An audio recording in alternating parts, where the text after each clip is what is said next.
Thank you, Julian, and thank you all for having me. Has time started? Yes, it has. No? Thank you, Julian, and thank you all for having me here.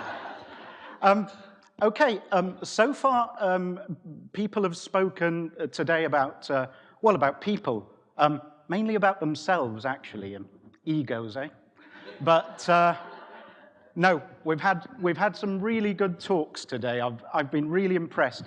It's been lovely, for example, to have a politician up here talking about something other than politics. That was really interesting, and I think we should have a lot more of that. Richard was great on the stage as well. This is where he's at his best. Un poquito soso por la calle, la verdad. Ni Gemini, ni na.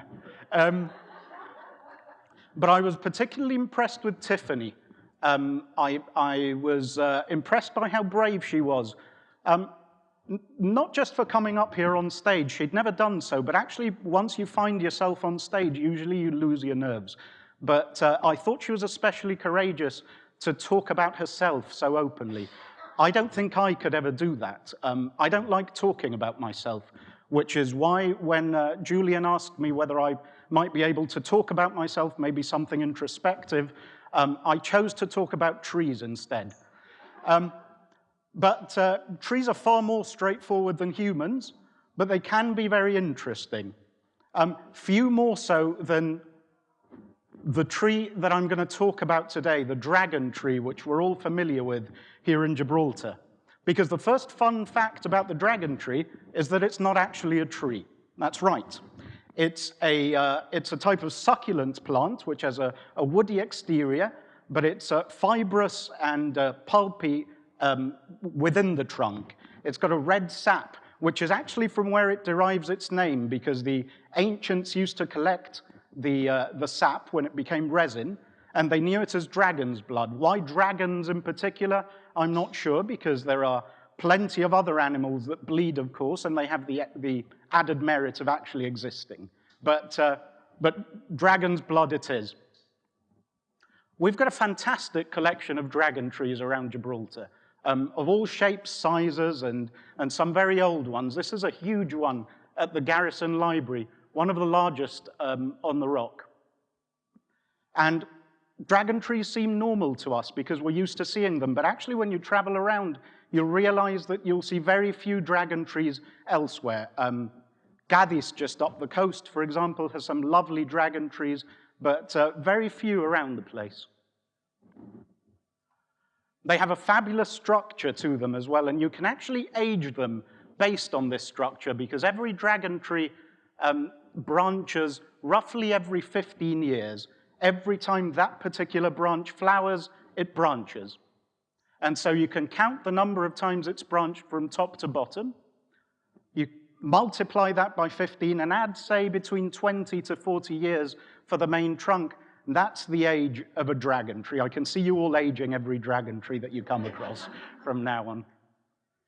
And so that tells us that if this method is correct, although we have some very old dragon trees around Gibraltar, none of our trees are older than, say, 250 years old at a push. Of course, they characterize the Gibraltar Botanic Gardens. They're a very notable feature of the Alameda's landscape, and it's our bicentenary year this year. We're 200 years old, so I thought it would be particularly apt to talk about the tree that characterizes the Alameda and my experiences with it. Next. No? Yeah. And there you go. It's so iconic in Gibraltar that it's even on our pound coins. Our pound coins carry either the Gibraltar skull or the dragon tree. But iconic though it may be, dragon trees are not actually native to Gibraltar. Where are they from? Well, they're actually very rare in the wild.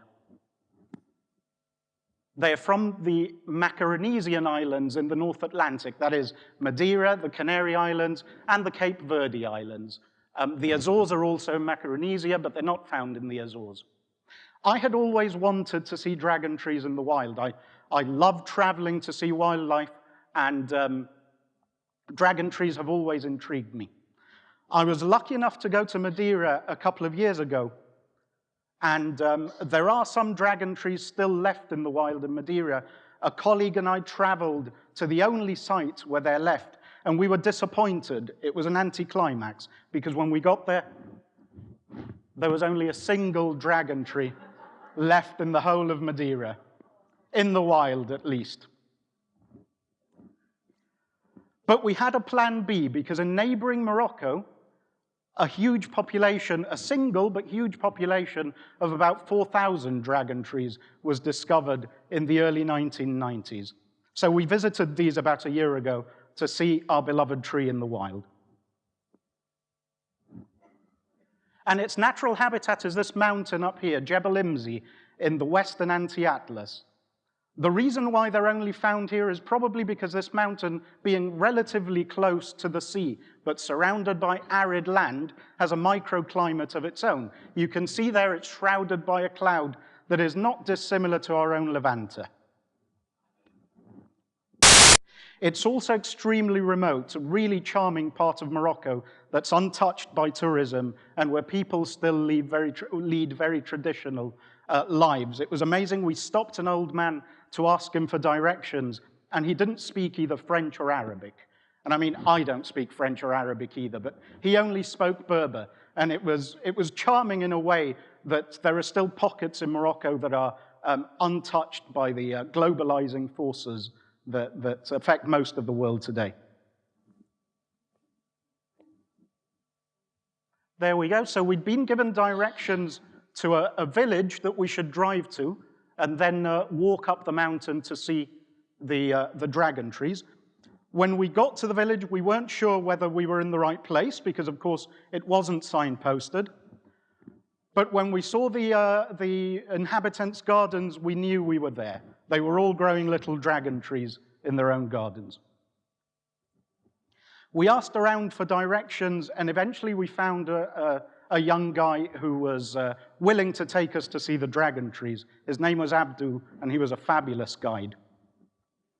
That's him, top left.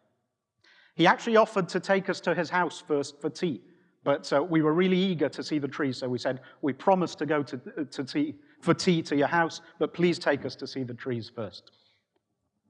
So we started off up the mountain. The first parts of the path were easy enough to negotiate, even for a man of my physique. I mean, I don't get any exercise, I have to confess. Somebody was saying earlier that you feel a lot better if you do exercise. That's great, but I always feel great, so I don't need the exercise. We saw interesting plants along the way. This looks like a cactus, but it's euphorbia, it's a spurge, produces wonderful honey, or rather the flowers are used by bees to produce a really intense, spicy honey. Really interesting plants, but when we got to the top, breathtaking view, stunning, still not a dragon tree in sight, and it looked like a dead end to us. Again, very interesting plants. As it got moister, there were more ferns around, plants that are typical of, as we said, the Macaronesian Islands, the Canary Islands, and so forth. This fern called Dabalia canariensis was all over the place, incredible in such an arid place. But still no dragon trees. And that's where Abdul broke it to us. We were going to have to negotiate some very steep slopes and climb up some cliffs. And not only am I not particularly suited for physical exertion, I'm also afraid of heights. So I thought, well, I don't think I'm going to do this. I might just get far enough to see them through my binoculars and then not go any further. But no, we walked on until eventually we saw the dragon trees in the distance. Next. But not before some really precarious climbing, which we really negotiated these cliffs with great care. Thankfully, my mother, who's here today, didn't know where we were at the time. I was growing more and more scared as we continued. My girlfriend, my fiance, was actually the one who kept encouraging me to go further. Maybe she wanted to get rid of me, I don't know. But anyway, we went further anyway. At least I looked the part as well. You can see me there at the top. And, until breathtaking view, dragon trees not so far away from us. We were finally there. By that stage, I was even more nervous than I was just before walking onto this stage. But there they were, finally, thousands of dragon trees in front of us, of all shapes and sizes. You can see there at the top a really old specimen, well over 100 years old.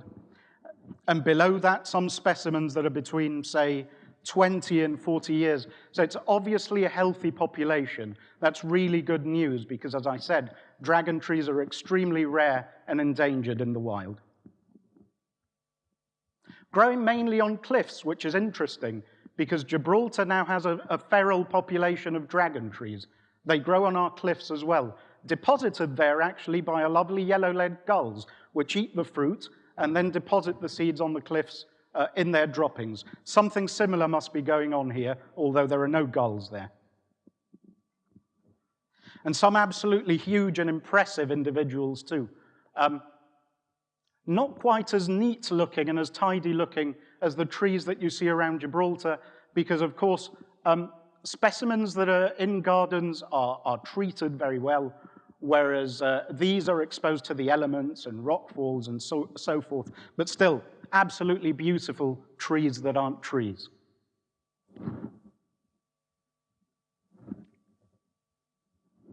This is my colleague from Morocco, Ahmed. He studies ants, not plants, and he's sitting there on the cliff edge, really enjoying the peacefulness, the serenity of the site. It was absolutely incredible. And this is my colleague, Andrew Godanitz, the curator at the Botanic Gardens. Again, absolutely fabulous. I have to confess that I didn't get this far. I watched them from above, because by that stage, I'd said I was giving up about 5 times, and I decided to finally call it quits. So I failed, Philip.